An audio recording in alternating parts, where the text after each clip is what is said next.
فأنا ناصح لإخواني بالصدع بالحق تبيض وجوههم. السكوت في مسألة الحزبية يضرها، فاصدع بما تؤمر وأعرض عن المشركين. سلامي على دماج ورجالها والشيخ يحيى ودار العلم يا سعد بانيها. الحمد لله حمدا كثيرا طيبا مباركا فيه كما يحب ربنا ويرضى.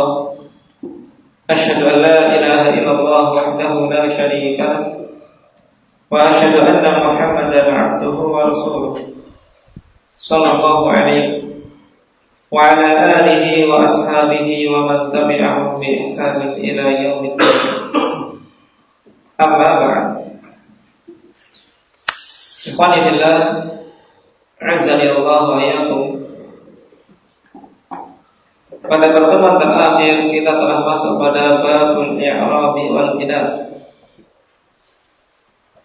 yang merupakan inti dari pembahasan nahwu. Ikhwani fillah, yang hendaknya betul-betul dikuasai karena sangat berpengaruh pada pembahasan-pembahasan berikutnya. Dan telah kita ambil mengenai makna i'rab yang disebutkan oleh pengarang, yaitu apa? Turban. Tayyib. Taghyiru awakhiril kalimi li ikhtilafil awamil ad-dakhilati 'alayha lafdhan aw taqdiran. Perubahan akhir-akhir suatu kata dikarenakan perbedaan amil-amil yang masuk kepadanya, baik perubahan tersebut nampak yang disebut dengan perubahan yang lafzi maupun perubahan yang tidak nampak yang disebut dengan taqdiri. Baik. Lalu apa yang disebut dengan amil yang dimaksud di sini? Hendaknya ada Abdurrahman.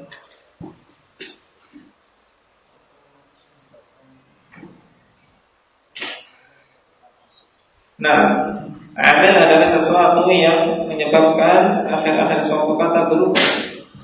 Ini namanya amil, berubah menjadi rofa, menjadi nasab, menjadi jar, atau menjadi jazm dan seterusnya. Baik, berarti dari sini kita katakan bahwasanya sesuatu yang berubahnya bukan karena perbedaan amil yang masuk padanya, bukan masuk dalam bab i'rab. Dan di sana kemarin juga kita pelajari istilah mu'rab. Kalau i'rab adalah proses perubahannya. Adapun mu'rab itu apa? Indaki Abu Muhammad Sa'id. Ada i'rab, ada mu'rab. Kata yang berubah. Kata yang berubah. Dan di sana ada alamatul i'rab. Apa itu? Abu Muhammad Padang.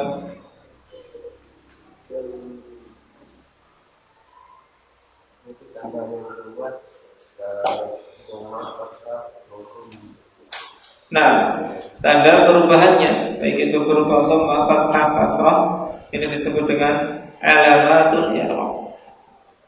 Pada contoh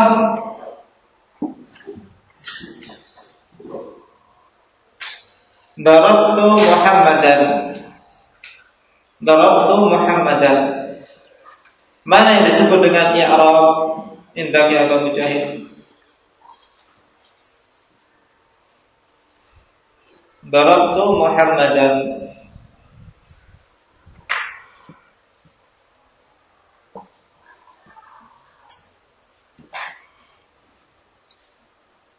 I'rab ini yang mana?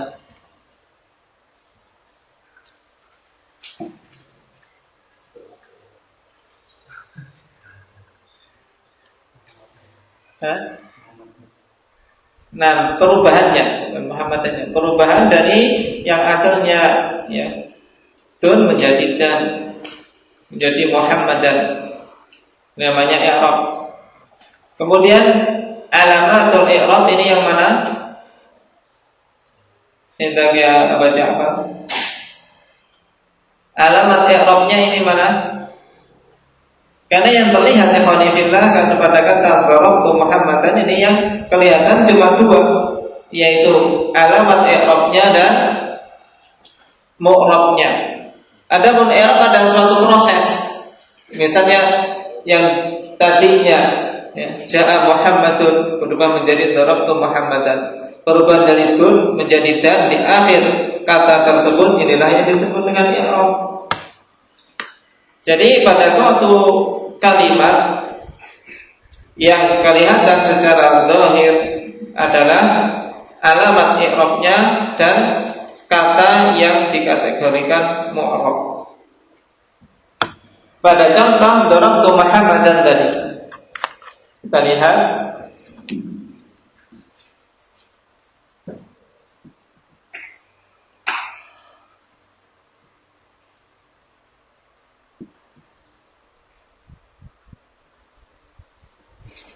ja'a Muhammadun, kemudian darabtu Muhammadan. Yang disebut dengan i'rab adalah proses perubahan, ya, dari suatu keadaan ke keadaan yang lain dikarenakan perbedaan amil yang masuk padanya. Jadi perubahan dari Muhammadun menjadi Muhammadan. Baik. Dan yang nampak ini ikhwanillah dhammah pada Muhammadun, kemudian fathah pada Muhammadan, ini disebut apa Bu Ja'far? Alamat i'rab. Ini alamatnya, tandanya, ya. Adapun Muhammad itu sendiri ini disebut apa? Disebut mu'rab, isim yang mengalami i'rab. Yaitu mu'rab adalah isim yang mengalami i'rab. Baik, paham ini tiga. Ada tiga istilah yang kemarin kita ambil. Ada al-i'rab, yaitu prosesnya. Kemudian alamatul i'rab, yaitu sesuatu yang nampak dari hasil proses tersebut. Karena i'rab ini suatu proses perubahan. Kemudian bisanya diketahui adanya perubahan karena ada tanda-tandanya. Ya, dan inilah yang nanti akan dihafal. Ini yang butuh dihafal nanti, tanda-tanda i'rab ini. Karena masing-masing kata yang mu'rab itu punya tanda-tanda sehingga bisa diketahui i'rab padanya. Baik. Kemudian istilah yang ketiga adalah mu'rab, yaitu kata yang mengalami perubahan. Pada contoh kita darabtu Muhammadan, berarti kata yang mengalami perubahan adalah Muhammad. Paham? Mudah sekali. Kita masuk pada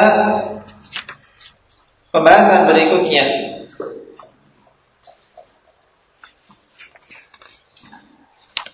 Kemarin ikhwani fillah telah kita pelajari bahwasanya perubahan tersebut ada yang sifatnya nampak dan tidak nampak. Perubahan yang nampak disebut lafzi, ini jelas sebagaimana dalam contoh dari ja'a Muhammadun berubah menjadi darabtu Muhammadan, yang awalnya dhammah berubah menjadi fathah pada kata Muhammad. Di sana ada perubahan yang sifatnya takdiri, tidak nampak dengan jelas, tapi seseorang mengira-ngirakan di situ ada perubahan mesti karena ada amil yang berubah. Dan dicontohkan dengan al-fatha. Apa makna al-fatha kemarin? Pemuda. Ja'al fatha, ra'aitul fatha, marartu bil fatha. Ini semuanya pakai al-fatha. Tidak al-fatai, al-fatu, al-fati, al-fata, tidak. Tapi keadaan fata tersebut secara zahirnya tidak berubah. Namun ikhwanillah pada hakikatnya dia mengalami perubahan namun tidak nampak. Apa yang menghalangi tidak nampaknya perubahan tersebut? Ini yang perlu diingat. Indah ya Hamzah.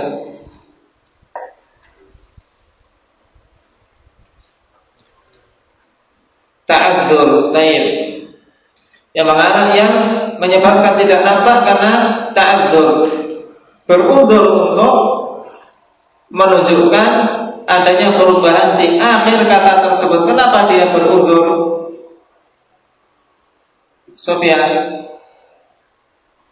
kenapa pada kata al-fata kok tanda perubahannya tidak nampak sehingga disebut dengan at-ta'adzur, minta udzur ya? Yang paham pelajaran lalu bisa menjawab insyaallah.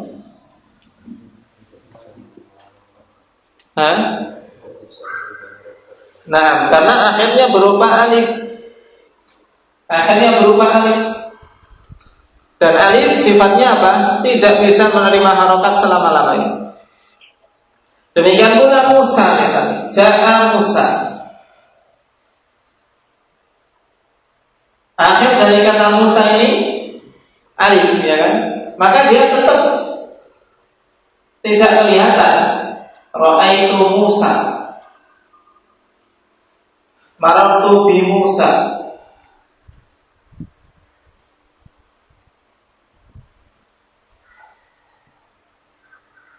Ya, semuanya kita lihat Musa, dan Musa.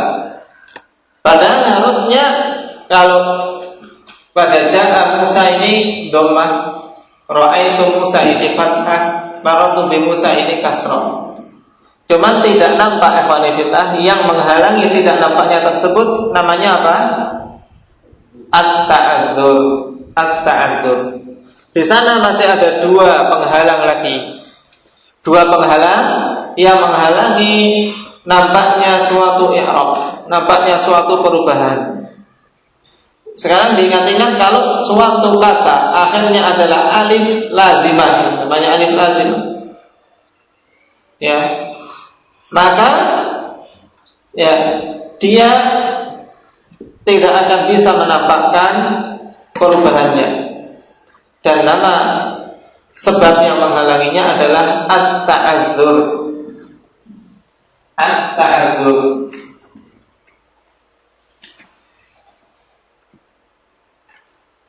Berudzur untuk menampakkan. Sekarang kita masuk secara sekilas karena ini untuk pengetahuan saja.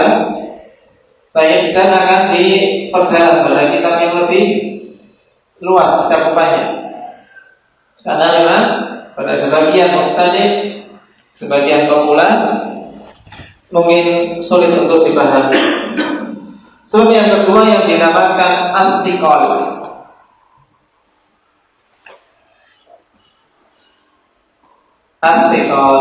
Kalau kalian melihat di dalam kitab ada di Qawaid dan Tanbihat. Baik. Di bagian yang nomor 4. Baik. Bagian nomor 4 disebutkan di situ.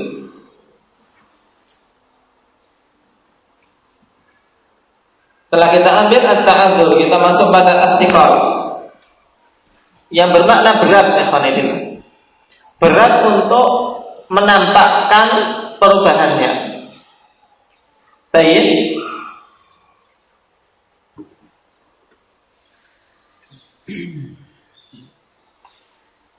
Kata-kata yang mu'rab yang mempunyai penghalang ini yaitu semua kata ikhwanillah yang akhirnya ada ya lazimah dan sebelumnya kasrah. Baik, sebelumnya kasrah ini tiqal. Siapa yang bisa mendatangkan contohnya? Al-Qadhi. Al-Qadhi. Apa makna qadhi? Hakim. Ya, telah datang hakim. Kemudian marartu bil qadhi. Aku melewati hakim. Berpapasan dengan hakim. Al-qadhi dan al-qadhi. Baik. Pada ja'a al-qadhi ikhwanillah harusnya apa? Dia huruf akhirnya berharakat dhammah. Al-qadhiyu. Akan tapi yang demikian ini berat bagi orang Arab. Dari keadaan kasrah kemudian langsung naik ke dhammah. Qadhiyu, ini berat bagi mereka. Oleh karena itulah mereka mensukunkan huruf akhirnya. Ya, tetap dalam keadaan sukun, al-qadhi, ja'al qadhi. Kemudian dalam keadaan jar, ketika kemasukan huruf jar, marartu bil qadhi. Ini harusnya apa? Al-qadhi, al-qadhi. Ini juga berat bagi mereka. Maka huruf akhirnya pun disukunkan. Jadi harakat dhammah pada ja'al qadhi, kemudian harakat kasrah pada marartu bil qadhi, ini tidak nampak. Kenapa? Dikarenakan thiqal, berat. Yang namanya berat, ikhwan fillah, berarti kalau telah hilang beratnya maka tidak menghalangi lagi. Oleh karena itulah pada keadaan fathah ini dimunculkan. Misalnya ra'aitu al-qadhiyah. Ini bedanya kalau thiqal. Al-qadhiyah, orang Arab ikhwan fillah, kalau fathah itu adalah harokat yang paling ringan. Fathah adalah harokat yang paling ringan. Oleh karena itulah ketika sebabnya adalah thiqal, kemudian kata tersebut ketemu dengan fathah, maka tidak ada lagi kethiqalannya, tidak ada lagi keberatannya. Sehingga pada penghalang yang namanya at-thiqal, berat, ini cuma ditakdirkan dua keadaan saja, yaitu dalam keadaan rafa' dan dalam keadaan jar, ketika dhammah dan ketika kasrah. Adapun dalam keadaan fathah maka dia dimunculkan ra'aitul qadhiyah. Ra'aitul qadhiyah. Ini sebagai faedah tambahan, ingat-ingat. Yang paham alhamdulillah, yang tidak paham berusaha untuk paham. Kemudian sebab yang ketiga yaitu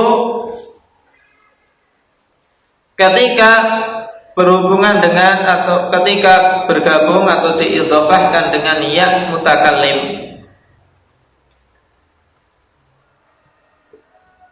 Yang disebut dengan penghalang lil munasabah, untuk menyesuaikan bi'il mutakallim dengan ya mutakallim.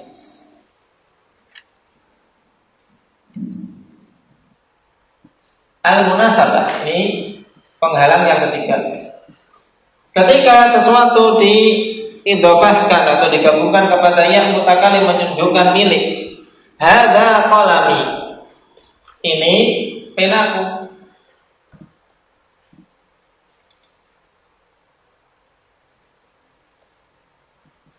Ini penaku. Qalami. Harusnya ikhwani fillah ini dalam keadaan dhammah. Hadza qalamun li. Qalamui. Qalamui. Hadza qalamui. Tapi yang namanya ya ikhwani fillah munasibnya yang cocok dengan apa? Kasrah. Maka akhirnya huruf sebelum ya yang disebut di sini dengan ya'ul mutakallim, ini namanya ya mutakallim. Maka yang cocok dengan ya tersebut adalah kasrah. Maka jadi hadza qalami. Kemudian dalam keadaan yang lain, akhadtu qalami, aku mengambil penaku. Harusnya ini apa?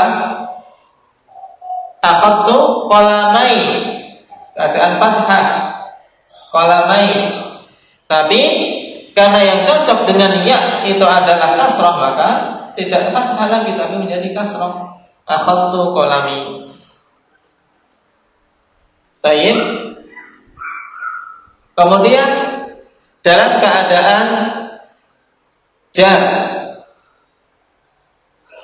katabtu bi qalami,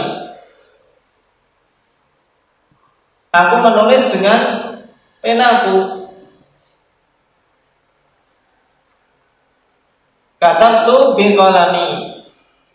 Kalau ini walaupun ikhwanillah asalnya memang kasrah, cuma kasrahnya berbeda dengan kasrah yang muncul di sini karena kasroh yang muncul di sini adalah kasroh karena munasabah.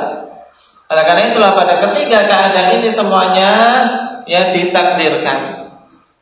Jadi huruf yang merupakan tanda-tanda i'rab, baik, tanda-tanda i'rab yang ada pada kata qalami atau semua kata yang diidhofahkan kepada yang mutakallim tidak bisa nampak.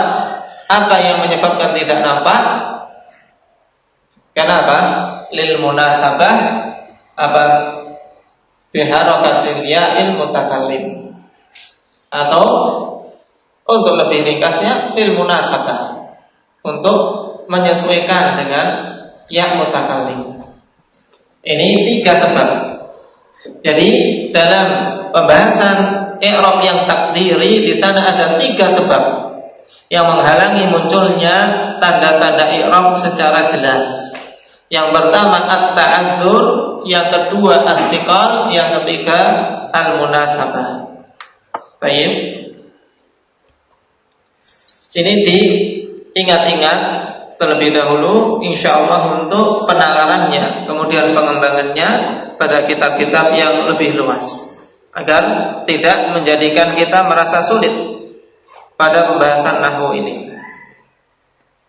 Kita masuk pada jenis yang kedua dari apa yang disebutkan pada bab ini, yaitu al-bina. Kalau kemarin kita telah masuk bab i'rab, sekarang tentang al-bina. Pensyarah mengatakan thaniyan al-bina, yang kedua adalah al-bina. Al-bina ikhwani fillah sebagaimana maknanya secara bahasa, yaitu membangun. Itu namanya apa? Ya namanya membangun, meletakkan sesuatu di atas sesuatu agar apa? Kokoh. Seperti Abu Ja'far misalnya membangun pakai batako yang diinginkan kokoh. Batako 1 ditumpang ke batako 2, demikian seterusnya. Ini namanya membangun, al-bina.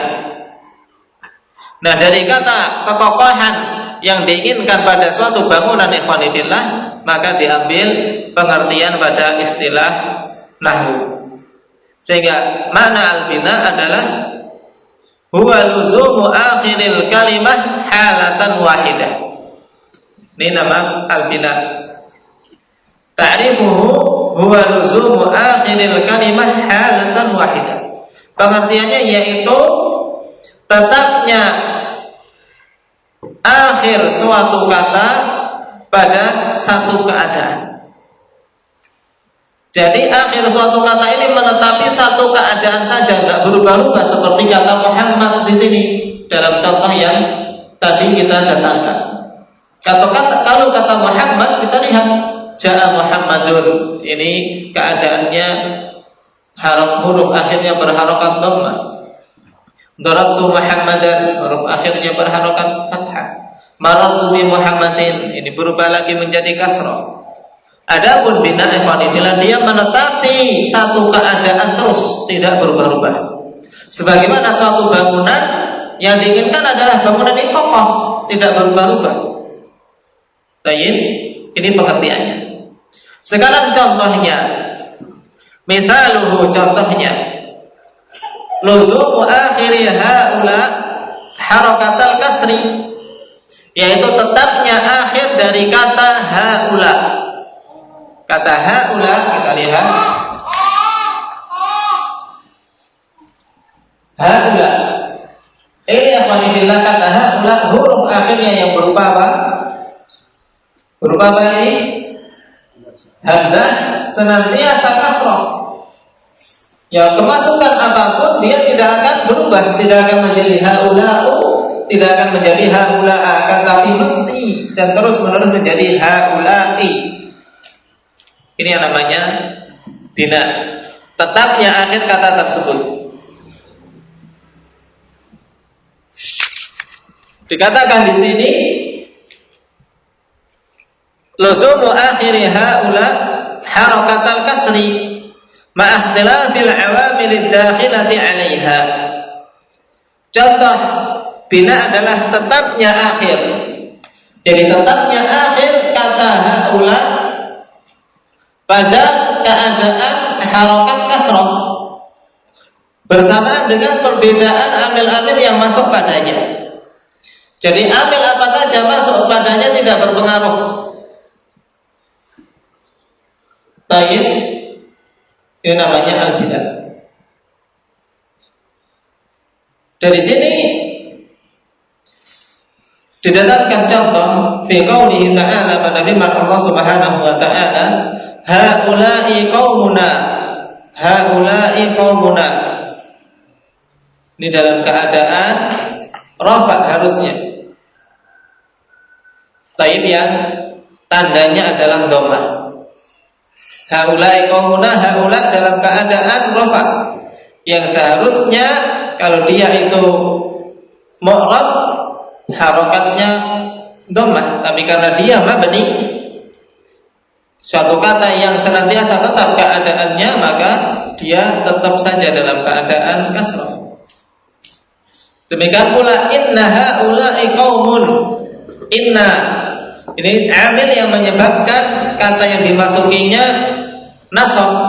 Ternyata ketika masuk pada haula mentereng saja, dia tidak peduli. Ya, tetap kokoh dia, sabar, tidak goyah dengan masuknya inna padanya. Wajibna bika ala haula. Pada contoh yang ketiga, ala haula, kemasukan ala yang harusnya menjadikan dia berharokat kasroh, tapi ternyata tidak. Harokat kasroh yang ada di sini bukan harokat kasroh i'rab, tapi harokat kasroh bina. Jadi tetap ya dia kemudian tidak dikatakan sebagai suatu kata yang mengalami perubahan. Karena harokat kasroh haula'i ini munculnya sejak awal, bukan karena kemasukan huruf jar. Fadil ayatil ula haula'i ismu isyaratin mabniyun 'ala al-kasri fi mahalli raf'in mubtada. Maka pada ayat yang pertama yaitu haula'i qaumuna, ini haula adalah ismu isyarah, isim isyarah yang menunjukkan isyarat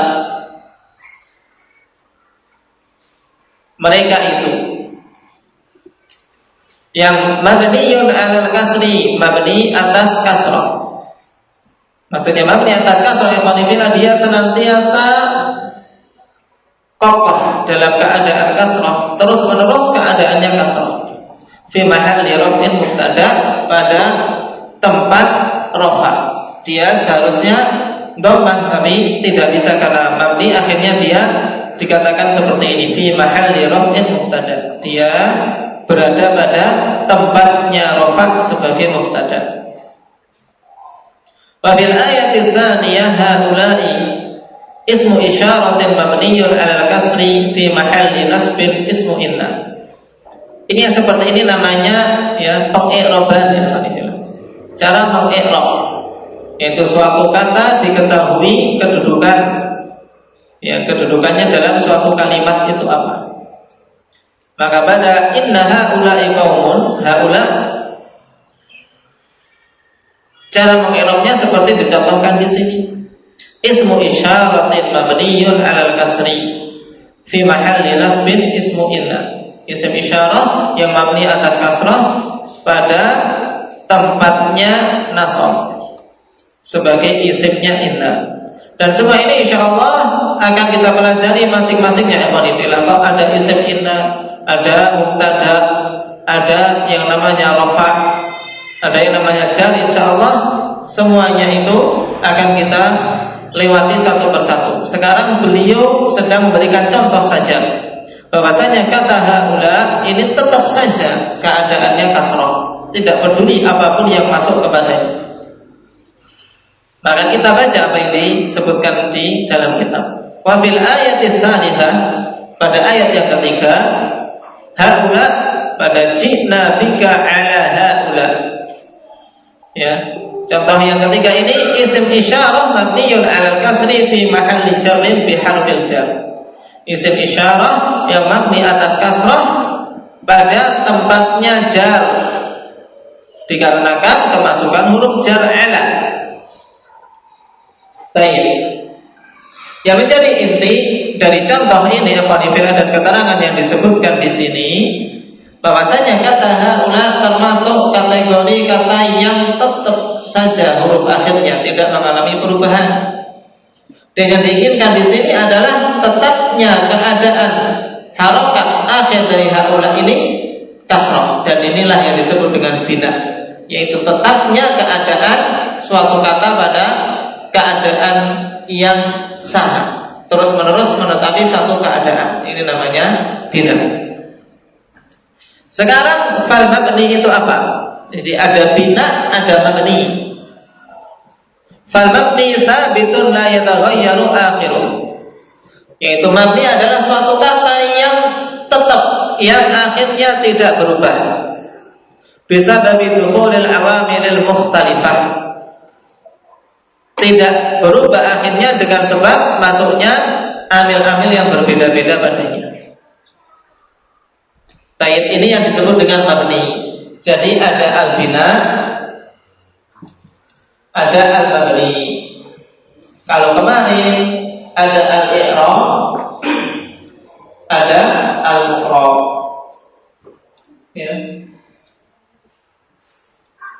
Ya. Kalau al-bina ini adalah tetapnya akhir suatu kata pada satu keadaan. Adapun al-mabni adalah suatu kata yang akhirnya tetap. Sama seperti al-i'rab. I'rab adalah proses perubahannya. Perubahan suatu kata karena kemasukan amil yang berbeda-beda. Sedangkan al-mu'rab adalah kata yang mengalami perubahan tersebut. Paham perbedaan 4 istilah yang kita temui di sini.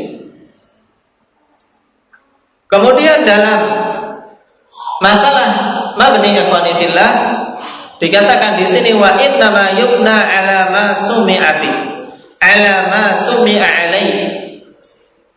Hanyalah suatu isim itu ya dimabnikan ikhwani fillah atas apa? Atas keadaan yang didengar dari orang Arab. Karena haula ini kita dengar dari orang-orang seperti ini terus, ya berarti itu mabni. Kita tidak bisa menentukan suatu kata ini mabni dan itu mu'rab dengan teori. Tapi mutlak dalam penentuan suatu kata itu mabni itu berdasarkan pendengaran dari orang Arab. Kenapa kok ini mabni? Kenapa kok itu mu'rab? Ini yang menentukan adalah orang Arab dulu ikhwani fillah dalam tutur bahasa mereka. Adapun kaidah-kaidah yang dimunculkan belakangan itu untuk mempelajari dan memudahkan dalam memahami apa-apa yang mereka katakan tersebut. Digolong-golongkan sehingga menjadi mudah. Faminhu ma yubna ala sukun, maka di antara isim-isim yang mabni itu ada yang mabni atas sukun. Nahwu kam, contohnya kam.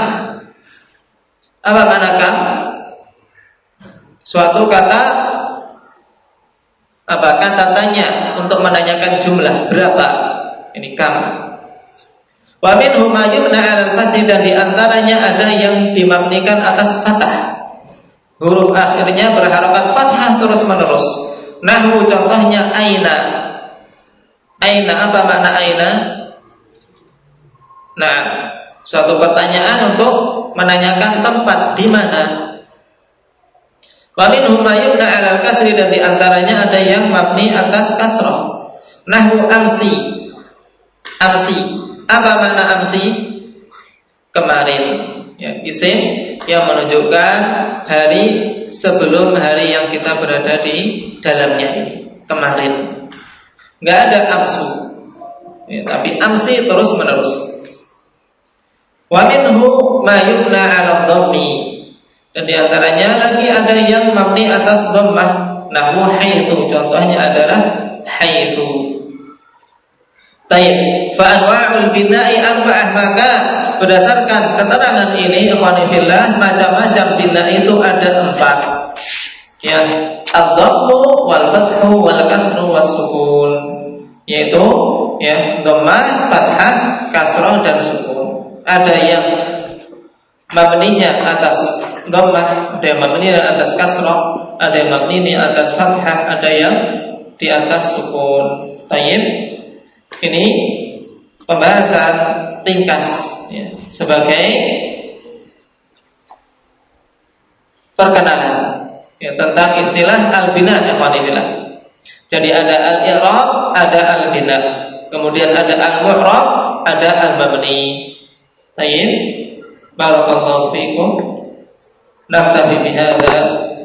Subhanakallah wa bihamdika asyhadu an la ilaha illa anta astaghfiruka